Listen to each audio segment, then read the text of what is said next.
Hello and welcome to Women of the Middle East podcast. This podcast relates the realities of Arab women and their rich and diverse experiences. It aims to present the multiplicity of women's voices, and it wishes to break cultural stereotypes about women of the Middle East, as well as educate and empower the younger generation of Middle Eastern women who were stripped of their historical reference and weren't necessarily raised to believe in their agency and power to create their own destiny. I'm Amal Malki. I'm a feminist, scholar, and educator. I'm also the author of Arab Women in Arab News, Old Stereotypes and New Media. I created this podcast to be an extension and an update of the book and its main topics. Hello and welcome to episode 3. This episode will be one of a series that will focus on women in conflict zones, and unfortunately there are many in the Middle East. In this episode we will be focusing on the case of Yemen and Yemeni women. And as I do in every episode, I'll be selecting the parts that are relevant from my book Arab Woman, followed by a discussion with a special guest who will be updating us today about the status of women in Yemen. And my treat to my listeners in this episode is a new recording done just for this podcast of a traditional song about Yemen. National struggles are carried by both men and women. The Arab Spring uncovered numerous examples of courageous Arab women heroes, risking not only their reputation but also their physical safety for the sake of reform. Sami Al-Araby, a Yemeni journalist on the front line of the 2011 protests in Sana'a, was memorialized in a poetry for her valor. At one point, she was pushed to the ground by police, and one Yemeni bystander was so moved by her bravery that he dedicated a poem to her entitled Revolution of the Green Hijab to Sami Al-Araby and all other revolutionaries. The poem enjoyed wide circulation on the Arabic internet. During the Arab Spring of 2011, Arab leaders learned the hard way they risked the wrath of women if they played the religious card to block women's rights. On April 16, 2011, thousands of enraged Yemeni women filled the streets of Sana'a and other cities to protest against President Ali Abdullah Saleh's pronouncement that it was against Islam for women to join men in demonstrations aimed at toppling his regime. Arab Woman mentions a brief from Al-Quds Al-Arabi on December 6, 2005, which describes the political aspiration of Sumaya Ali Raja, a Yemeni woman who lives in Paris and is the director of the Yemeni French Cultural Forum. She has nominated herself for the unlikely position of Yemen's next president. The fact that she has nominated herself for a position she is not likely to attain makes her candidacy more symbolic than realistic. This brief reports that Ali Raja declared herself a candidate just in case President Ali Abdullah Saleh made good on his promise not to run again. Raja noted that her self-nomination as a woman would make Yemen a pioneer in the region. Her administration, she declares, would transform the ambition and hopes of Yemeni women from words to actions. She would work for women's rights and make the level of participation of women in different fields rise, in addition to showing more civilized side of the Yemeni society. Her platform would come straight from the concluding declarations of the Women's Rights Conference recently held in Sana'a. These declarations, if implemented, would help Yemeni women to enjoy their full legal and constitutional rights, increase their participation in the professions, and strive to achieve a more civilized side of Yemeni society. A postscript to the story: Ali Abdullah Saleh remained in power in 2005, of course, and Ali Raja's improbable candidacy never got off the ground. Now fast forward to January 2011 revolt in Sana'a. A Yemeni woman whose collective aspiration some thought would make her the most realistic candidate thus far to become Yemen's first female president. Her name is Tawakkul Karman. Tawakkul Karman, and long before the 2011 revolt, had been feted as a staunch defender of human rights in Yemen and showered with attention by the North American press, including the Washington Post, Time magazine, and Toronto Star. In an interview with Aljazeera in January 2010, she enumerated a list of abuses by the Yemeni government that would come to a head a year later, including detaining journalists, tyrannizing the residents of Ib, and providing a fertile new ground for Al-Qaeda. This is an observation that was made months before WikiLeaks uncovered and leaked the same facts. According to one profile by Common Ground News Service, what gave Karman the stature of a president in the making was her visionary capturing of the common aspirations of all Yemenis, focusing especially on curtailing corruption and unemployment. She was not simply a voice for a Yemeni woman, marveled the profiler, but a woman's voice for all Yemenis. Now let's go to our guest in this episode, Sama Al-Hamdani. Sama Al-Hamdani is an independent analyst focusing on Yemeni political dynamics, the role of regional actors in Yemen's war, and the obstacles in the path of transitional justice post-conflict. Previously, she was a non-resident fellow at the Middle East Institute, a visiting fellow at the Center of Contemporary Arab Studies at Georgetown University, and a fellow at the Sana'a Center for Strategic Studies. She's also the director of the Yemen Cultural Institute for Heritage and Arts, a non-profit in Washington, D.C. dedicated to Yemeni arts and heritage. From 2011 to 2015, she wrote the blog Yemeniyati.com with the slogan of Yemen Simplified, which helped explain Yemen's socio-political developments during the Arab Spring and the subsequent civil and regional wars. She has been published both in Arab and Western think tanks. Al-Hamdani has spoken at many events and forums, including Brown University, the Carnegie Middle East Center, the World Bank, the United Nations, and Chatham House. She has also made appearances on France 24, BBC World Service, CNN, Aljazeera, Al-Araby Television, among other outlets. Sama holds a BA with a major in Religion and Peace Studies and a minor in Women's Studies from George Washington University. Sama, in our chat today, describes the current situation of war and its catastrophic implication on Yemeni people in general and Yemeni women in specific. She also talks about the multiple roles that Yemeni women are performing, some imposed on them and some they carry out to fill in the gaps in theirs and their families' lives. Sama also gives a historical overview of women in Yemen as they were in the past, touching on the potentials they projected and the misfortunes they faced. So Sama, lovely to have you on Women of the Middle East podcast.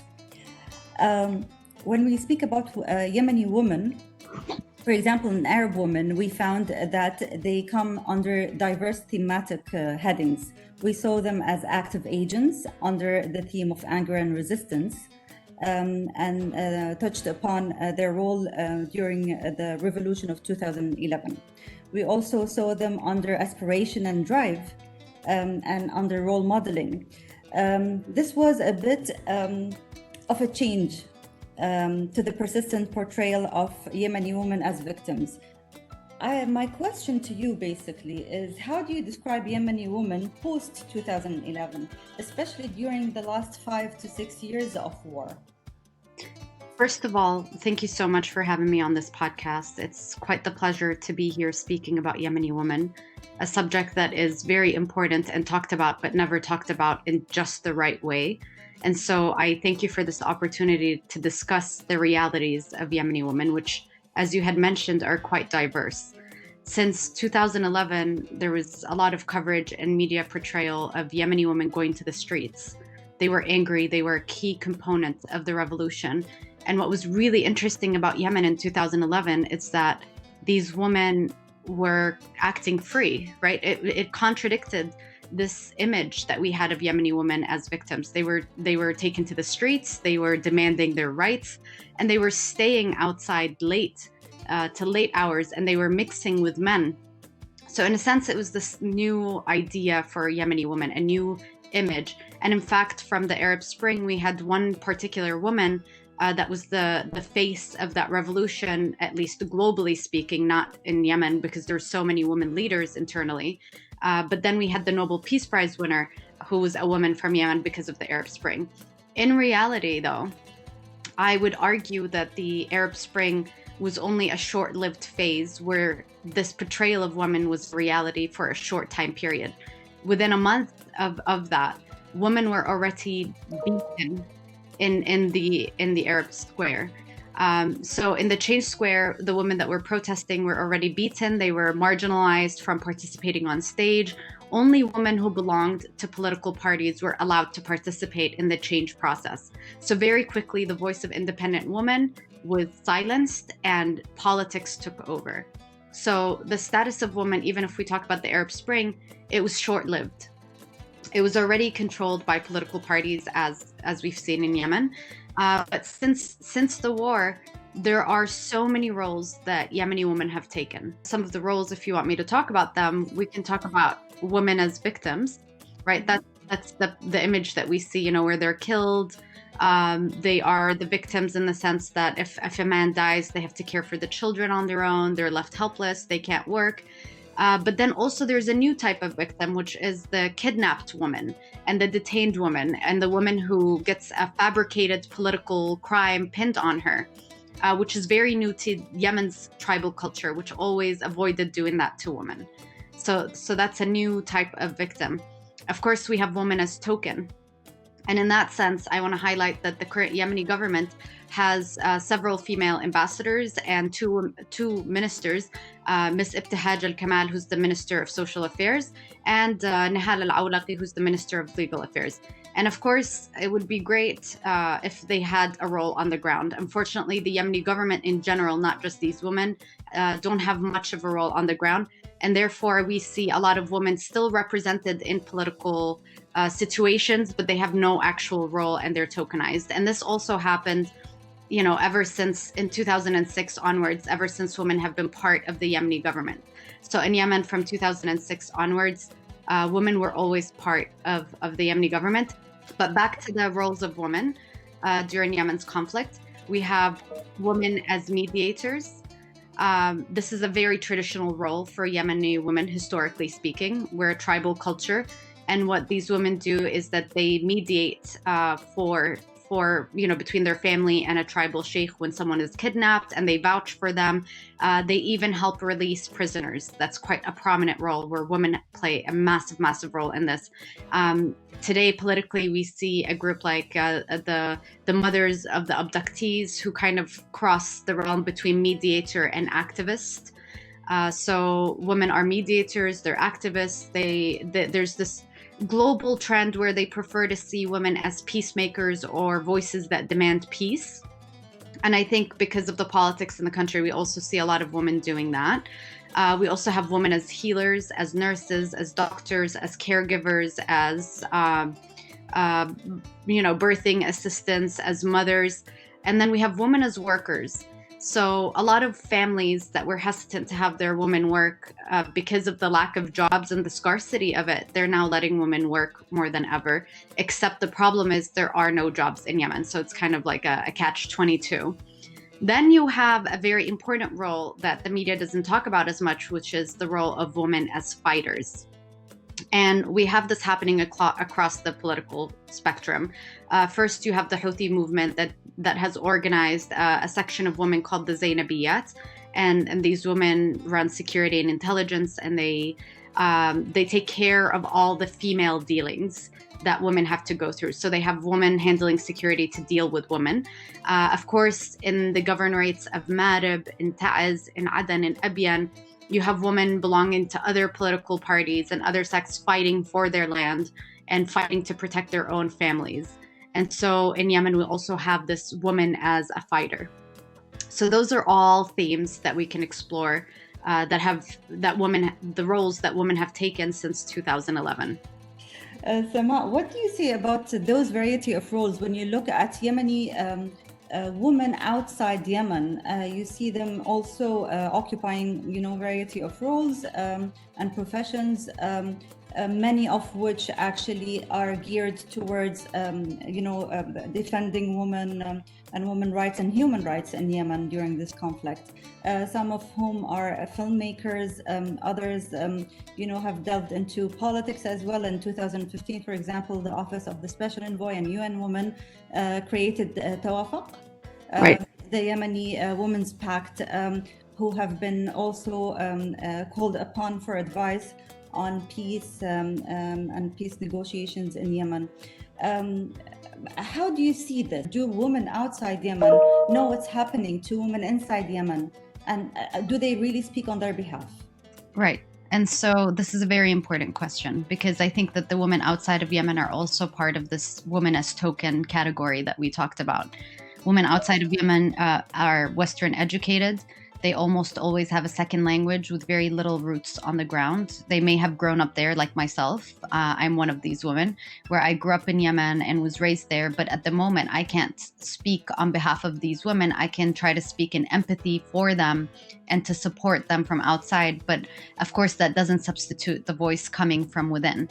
Now, the contradiction is all these women working from outside are working in structured political programs. Like you mentioned, one of the examples is the UN Women category, and a lot of NGOs are lobbying for women's rights. But on the ground, there's a disconnect where the average Yemeni woman is not even aware of what these programs mean for her. How does it represent her? And not just that, there's another gap happening where you have independent woman voices who are, and you mentioned filmmakers, women are making films in the diaspora trying to amplify and raise the voice of Yemeni women, which I think is actually the most effective way to represent the voices of women inside Yemen. But there's still a gap. Now, a phenomena that we see today is the use of social media. And on Instagram and Facebook, you'll find all these chat groups that talk about Yemeni feminist movements. And they talk about very daring subjects. They talk about rape, about sexual harassment, about polygamy, about women's right to choose how they dress. And they get a lot of critique. Yet there is a gap, first, primarily because the conversations taking place are dictated by Western discourse of feminism. And second of all, because women on the ground in Yemen most of the times don't even have phones and internet to access these accounts. And so you have these two realities happening. There's Yemeni women who are part of the international diaspora, that are part of the global economy, that are part of the conversations that are taking place about women, that affect women in general. And then you have women in Yemen who are affected by their own reality, who can't connect with what's happening globally and are struggling to have a voice. And I think it's really important to note that Yemeni women were not in this miserable condition that we see them in today before like urban days. So before I was born, Yemen had quite the amazing feminist history in the Arabian Peninsula. Tell us more about this, and please. Yemen before 1990 used to be two countries. We had the south of Yemen and we had the north of Yemen. And the south of Yemen was called the PDRY, People's Democratic Republic of Yemen. And even prior to their independence from the British, because they had British colonialism there, women started going to schools in the early 50s. And so from even before independence from the British in 1967, women in the south of Yemen were already lawyers, they were judges, they were school principals, they always assumed the role of educators. They were even doctors, and they gained more rights after independence because their country introduced a new family law which equated women with men in front of the law. This law was phenomenal. No other, in the entire Middle East and North Africa region, Tunisia and the south of Yemen had the most progressive family laws in the region at that time. And so what happened then is pretty much socialism, which was the ideology that they adopted, equated men and women as workers. And as workers, there was no distinction between men and women. And so women were enabled and kind of their rights were championed under the umbrella of working. So it was really interesting because they were quite advanced. The family law that I mentioned actually even banned polygamy, and women were participating in the presidential council in their government in 1968. If you look at the Arabian Peninsula, that's quite impressive. In the north of Yemen, though, there was an Ottoman rule, and there was a Zaydi imamate, which was far more conservative than the south of Yemen. The Republic of Yemen there women were not allowed to be lawyers or judges because the law and being a judge was always tied to the tribe and religion, which was really hard for women to break into. And it was really tough for women to fill these spaces that women in the south of Yemen had. There was also one school for women during the Ottoman rule in the north of Yemen, in Damad, but it was only open to certain families. So women of like elite and ruling families were able to participate there, and the entire education was actually religious. So it wasn't until 1962, when Yemen became a republic and renounced the imamate, that women's education expanded. And education became free for everyone. That changed the game for women. From 1962 until unity, the best thing that the Yemeni North government did is provide an education system for young boys and girls. In the South, for example, you had women from the 50s already graduating from Oxford University. From the North, however, you started seeing women seeking education abroad from the 70s. They were being sent by the Yemeni government. The Yemeni government at that time had a program that actually preferred sending women abroad over men to encourage women enrollment in schools. And this program was actually doing really well. It wasn't until 1990, when the North and South merged, where you start seeing a lot of, when Yemen became one, a lot of the judges and female lawyers that Yemen had naturally came from the South, as they historically held that position. And then women were trying to still improve their status. But because of politics and because what was happening, the situation of Yemen deteriorated, and the situation of women got worse and worse. What's really shocking is that when we look at what's happening today, Yemen's war reversed everything that happened in the last 50 years. So prior to 2011, Yemen finally reached 63% of young girl enrollment in school. That was the highest number that Yemen's ever gotten. Today in the war, that number is down to 30%. Illiteracy was finally decreasing, but today it's coming back. The war, and now add on top of it, COVID-19, women are staying home, they're not seeking an education. Today, it's really hard for women to have access to contraceptive devices or to have access to hospitals. Domestic violence is on the rise. It's incredible how Yemen is like this country that had so much potential for women, and women had some sense of like a promising presence in the region. They were towards the end, and still today we still have female ministers and ambassadors, but there was a sense that it was going to be a real representation and not just one of, we have a female who's an ambassador, a minister, but they don't actually have a role.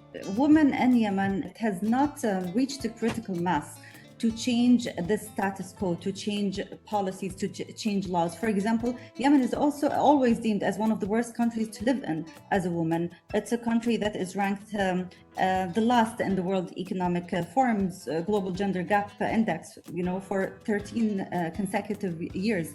Why is still Yemen so unfair and unjust to women? Right, and the answer to that question is actually going to be composed of two answers, right? First of all, we have to look at what happened at the end of the 70s with the Iranian Revolution and the rise of Wahhabism and religious extremism in general in the region. Yemen the country as a whole was a victim to religious ideologies and religious extremism. So the condition of women declined in parallel to the expansion of religious doctrines in the region. And so what happened is that as the country became more urban and more religious, Salafi or so on, the less women had rights. And so today, for example, a woman's appearance is considered awra, or a taboo. It shouldn't be seen. And therefore, not just her face, even her voice, right? Let's not forget that Yemen is a country where there are portions of the country now controlled by religious extremists. First, you have regions of the country that are controlled by Daesh and Al-Qaeda, where they've come out publicly and condemned women going to hospitals. They banned them from going to hospitals, even if the doctor is a woman. That's how radical it is. And then in the north of Yemen, you have the Houthis, who are also extremists in the sense that they banned mixing of men and women in coffee shops, right? And they started controlling the social life of women and their appearance and movement. And so you have all these systems on the ground that are not allowing women the opportunity to have a say in who governs them and how their lives are lived. This is what's happened in Yemen progressively over time. Unfortunately, in Yemen's realities, because the government is so weak, and that's the only system that provided a national agenda, that's the only system that can provide women the right to education, it's the only system that could protect women and empower them forward. In the presence of the Yemeni government, you can only have militias, and in Yemen's militias, they're ideological and they are not pro-woman. And this is, of course, to say, this is not to say that this is just Islam. Of course, we know that this happens in every religious movement, whether it was Jewish or Christian. They tend to be conservative when it comes to women's rights, and they tend to disempower them, right? And so you have that as part of the answer. And then in today's world, and I kind of tied it into the second answer, which is look at the realities on the ground. How can you change laws when the government is living in Riyadh, when they're struggling to even be present in Aden, when the majority of the country is divided in the arms of militias and political parties, and there isn't a structured way to do anything? In the absence of peace, women will never have the dignity that they deserve to have. Well said, definitely. You spoke about how women are tokens and they're a part of a political agenda, propaganda, and a media campaign agenda, let's say. But what about women's associations? Is there a hope for grassroots change in Yemen? Do you have women associations as part of NGOs? Right. So Yemen, I have to say this, Yemen had a decent civil society organization landscape in Yemen. What the war did, though, is what we've built on as civil society organizations has now changed into becoming aid organizations. So instead of working on projects that enable the youth and women and so on, they now work on delivering aid. And that's because of the demand for aid in Yemen. Because millions of people are starving, Yemen's situation is really dire. Add to it, we want to talk about women's issues, right? And so what happened, I think, is when we talk about women's issues, a lot of outside donors, whether it be the EU or the UN or the US or the UK, they always want to jump and fund women's programs. And so you had this discrepancy that was happening as early as 2011, where the Arab Spring happened, and then there were a lot of projects funded in Yemen that were supposed to support women to be part of the parliament, to support women to nominate themselves to run for elections. There were programs that sounded really great on paper, but weren't really applicable on the ground. And that's where I think, in a sense, I blame the donor for writing, this is the amount of money that we have, this is how much we want to give, but the project has to be this. In Yemen's case, the project had to be a little bit different. Now, today, fast forward, there are female alliances. There's Women's Solidarity Group. There's the Mother of Abductees. There are all these women groups that are coming together, pushing for agendas. But, implementing something, first you have to pass it with the UN, the Yemeni government get approved, you have to get a consensus on it. And then you have to figure out a way to apply it in Yemen. Again, because of the war, because there's an absence of law and order on the ground, you really can't protect women or men, right? We're talking about a time period where no one is safe, not just women. And so that's really important to emphasize, that a lot of the conversations taking place with the UN and abroad are a bit disconnected. They're a bit mature for the realities that are happening on the ground. For example, a lot of the conversations assume that Yemen will continue to be one country, and that if the war just stops, everything will go back to normal and we'll hold elections. In reality, the ground is playing out to look like Yemen will fragment. It's looking like there won't be elections right away, and it looks like militias will continue to hold the ground for a really long time. And so the conversations that are being dictated from the top down are a little bit irrelevant to what's happening in Yemen. Is COVID-19 really a challenge that they're facing among the many other serious challenges? There is no doubt that COVID-19 is shaking Yemen. The only issue with it is that we don't have a clear idea of the numbers there. We don't have enough tests to test everyone, and the numbers have been really low, even though in reality we know that there was at least a period of time, a 2-week period, where tons of people died. in the south of Yemen and in the north of Yemen, to the point where they had to dig out mass graves and they were just dropping bodies in. That's how hard COVID-19 was hitting Yemen. And I think it will continue to hit Yemen in the same way. The hospital system was already really weak. The hospitals, the clinics, they were already in really bad shape, trying to work under war, under a siege. Trying to get medicines into the country sometimes is just like a complete nightmare, especially today with fuel shortages. You can't even fly medicine into some portions of the country. Hospitals collapsed, healthcare system collapsed with COVID-19. That's terrifying, not just for women, again, for men and women. Yemen at this point is not just an awful place for women to live, it's an awful place to live in, period. When we speak about the challenges that Yemeni women face, it's always about violence against women, and it's not to reduce, of course, the impact of violence and the severity of violence, and that it actually takes place, right? But there's a focus on child marriages. How is this right now? Is this something that is talked about?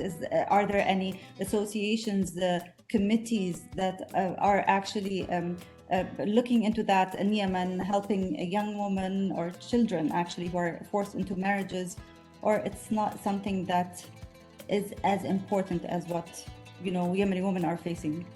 Right. So child marriages in Yemen has always been a key talking point. It's been a buzzword in the West. And it's kind of interesting for me because I wrote a massive research on child marriages in Yemen, and then I was part of a fiction film on child marriages. And so I strongly believe that we need to protect young girls from being married underage. But I have to say that it's getting to be a bit of a cliche of how the West is fixated on it. There's so many issues that women are facing that are far worse. Starvation, not having a home, being displaced, being a victim of, not just child marriage, but also just being a victim of possibly being raped by anyone in the circumstance of war. And so I think it's one of those things where it's focused upon like in a way where they want to say Yemen's culture is bad, when in reality, a lot of these young girls are being married at that age due to economic strife and due to deteriorating economic conditions. And so if you improve the living conditions of families and of children, I doubt that we'd see this high number of child marriages taking place. And I also want to take this opportunity to note that in Yemen, it's not just girls who get married young, it's also young boys. When I was in school, there was this young guy who was married at the age of 14, and his wife was just the same age as him. And so in Yemen's mentality, you're a child, and then you become a man or a woman. In a sense, we cross out that teenage phase. And that has to do with the fact that in Yemen, you have to take on so many responsibilities at such a young age. Life is not fun, life is not a leisure. And therefore, you just assume those roles a lot quicker. So I just want to highlight that when it comes to child marriages. Of course, it's continuously talked about, but is it materializing into any real change? I don't think so. In 2012, 2013, when we had the National Dialogue Conference, one of the things that they discussed was the Constitution of Yemen, and they were talking about the articles that would go in. And one of the biggest problems that they had was about the age of consent to get married. Again, we had Salafi groups and religious groups like the Houthis and others who wanted to keep that age low. They did not want it to be 18. So as long as Yemen is being run by certain ideologues, they will defend the ideologies and beliefs that they have. And so this is going to be Yemen's battle for the next 30 years. How do you find tolerance in ideologies that want to promote control? It's unfortunate, exactly. And due to those circumstances, now they want kids to become adults. So you see children fighters at Right. the age of 10 and 11. And Right. they need to make their own living and such. Yes, it's... So you have the children, the boys fighting and the woman getting married at 14. And that's a side effect of war. I truly believe that, we were doing so well in terms of reducing the number of child marriages. My grandmother's generation she got married when she was very young. My mother got married when she was older. And then, it's kind of a generational thing that with education and with opportunities and just the ability to give women alternatives and alternative life. If a woman can't get a job and can't do anything, then her destiny is always to just have children. So why not do it sooner? Let's speak about the educated youth in Yemen whose education has been interrupted, who cannot be a part of that fight, and their fight is to maybe mitigate between what's happening in Yemen to the world outside. How do they communicate to the outer world? What do they do? So, on the subject of youth and how they feel, I feel like the generation that was born in the 90s onwards, they didn't really have a chance to live a decent life in Yemen. They didn't get to see the highs that the generations before us saw. And I think that's really tragic, because what happened with the war is they feel that they don't control their own lives and destinies. And that's very disempowering. When you feel caught up in a world where nobody gives a damn if you live or if you die, you can't find a job. The only jobs that you can find would have to involve violence and war, which means that you would have to join a faction in order to survive and have dignity, which is unfortunately what's happening with the decay of national identity and the rise of micro-identities, or the need to belong to a religious sect or a geographic region in Yemen. You see that the only way for you to have some sort of meaning is to re-identify yourself or align yourself with someone else's interests that are not really yours. And I think that's really tragic. I think the Yemenis stuck in Yemen, they feel trapped. They can't get out. They can't, even the smart ones, if they want to go and pursue education abroad, it's really difficult for them to get visas in the first place to go abroad. And if they go abroad, then they can't cover the living costs of studying abroad. So when they leave abroad, if they want to pursue education, they can't. They have to start working because the costs are so high. And their families living in Yemen, not only can they not support them, they are now dependent on their relative who's abroad to send them money back, remittances, which is a whole other issue. So in a sense, their dreams are robbed from them, right? If you talk to someone who's like, I always wanted to be this, but instead I had to do this to survive. I feel like that would be the most common narrative that is taking place amongst the youth. Of course, you have Yemenis in the diaspora. A lot of them are taking it upon themselves to amplify the voices of Yemenis, but that's really hard, because when you do that, you struggle with subjects like survival's guilt. You struggle with the responsibility to tell someone else's story, but you can never really tell someone else's story. No matter how hard you work, you're still working from outside your country. Therefore, you can't really make real change on the ground. It's a quite frustrating process. And I think for a lot of the Yemenis that are educated and working abroad, it's 10 times harder to get to the position that you need to get to in life when it's not in your own home country, where you have more support or dignity or access to certain things. You're going to have to work 10 times harder, and you're going to have to prove yourself. Of course, a lot of times when young Yemenis make it abroad, they just want to focus on their own lives. And that's totally understandable, because when you look at Yemen, what's happening in Yemen is not determined by Yemenis. It is determined by regional actors. Yemen has been hijacked in this war. And so for peace to come or for war to come, it's no longer in the hands of Yemenis. And I think that stripped almost every Yemeni from any sense of self-esteem. And when you operate in life with that psychology, you are hopeless, you are sad, you are barely surviving. And unfortunately, as dark as it sounds, I think that's where a lot of young people are. There must be something that we could do, a small thing. Right. The smallest thing, we need to stop the war. That's literally the first step to any possible solution.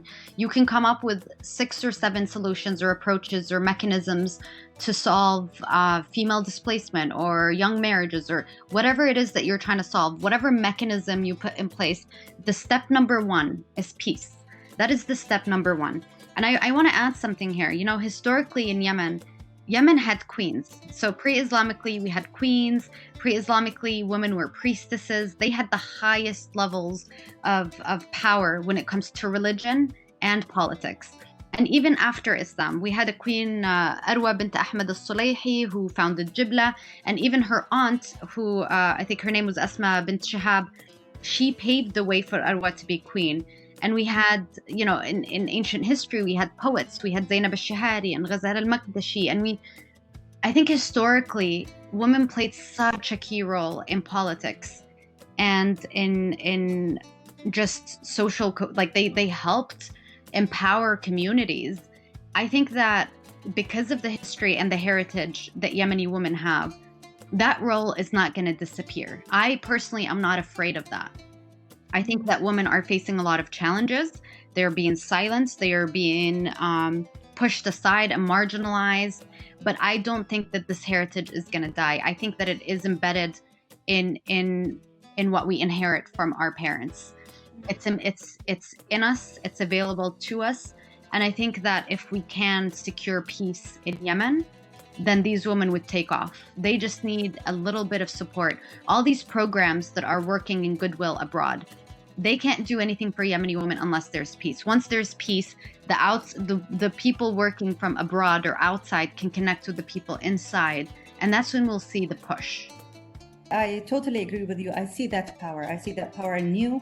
I see that power in even the students, my students, who are from Yemen, who's doing their master's and PhD. You see that much power, and you see how much they're vocal, and they know their history. They know how they're disadvantaged at this time of history, and they do have hope that things will change.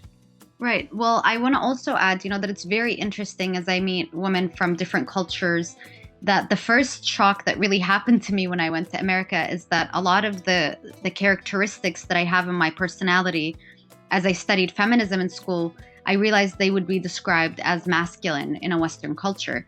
So resiliency, strength, speaking your mind, being honest, all these things were kind of, categorized as masculine characteristics in the West. While in Yemen, it's embedded in us that a decent, good woman is this way. And so in our own culture, if we are to study Yemeni feminism, women are vocal, they are assertive. A lot of times they are head of households, even though there are a lot of stories where they're not. And so it differs from one family to the other. But there are many families where women are heads of households, and they always have a say somehow. I want to highlight that Yemeni women is a huge group in Yemen, and it would be really difficult to always talk about them as one homogenous group. They are diverse, right? So women's identity intersects with other things. You might be a Yemeni woman who's also of African descent. You might be a Yemeni woman who's young and marginalized. You might be a Yemeni woman who's tribal and elite. So you have this intersectionality of being a woman from Yemen, and with it comes different challenges for the identities that intersect in you. And so I expect everyone's fight to be a different fight. And so the solutions that are prescribed for helping the status of women in Yemen have to take into consideration how their realities are different based on the geographical regions that they live in, based on their own identities, based on their ability to access school, healthcare, so on and so forth. I think Yemen should be, as tragic as it is, it should be an easy fix in the sense that we get to focus on healthcare, education, basic rights. When you secure that, you would have a massive transformation across the entire country. And the positive note that I can add is that despite all the negative things that I know, and despite being a hardcore realist, I truly, genuinely believe that Yemen will see better days and that it won't be too far away from today. I know for a fact that the younger generation of Yemeni women will be leaders, that they will have a strong voice, and that they will impact their own communities. That's lovely. Thank you so much, Sama. Thank you for this wonderful discussion. I end the episode with a treat. It's a Yemeni traditional song that takes us back to a time and a place that is so different than the one that Yemen lives in today. This song is a gift from the magnificent Nidal Ayborak, an Arabic singer and producer. So enjoy, and until next time, take care and stay safe. وسط صنعاء شفت ذياك الغزال من جماله طار عقلي وارتبش. وسط صنعاء شفت ذياك الغزال من جماله طار عقلي وارتبش. ما رأت عيني كحسنه والدلال لا بأرض الهند أو أرض الحبش. ما رأت عيني كحسنه والدلال لا بأرض الهند أو أرض الحبش. كامل الأوصاف محمود الخصال كل من شافه تعجب واندهش. كامل الأوصاف محمود الخصال كل من شافه تعجب واندهش. خده التفاح والحاجب هلال والمباسم ورد أحمر قد فتش. خده التفاح والحاجب هلال والمباسم ورد أحمر قد فتش. له لما خطر ذاك الغزال هل معك شي ماء أنا هالك عطش. قلت له لما خطر ذاك الغزال هل معك شي ماء أنا هالك عطش. مقصدي شربة من الماء الزلال مكرمة وإن شئت بدفع لك بقش. مقصدي شربة من الماء الزلال مكرمة وإن شئت بدفع لك بقش. لا بأرض الهند أو أرض الحبش. لا بأرض الهند أو أرض الحبش.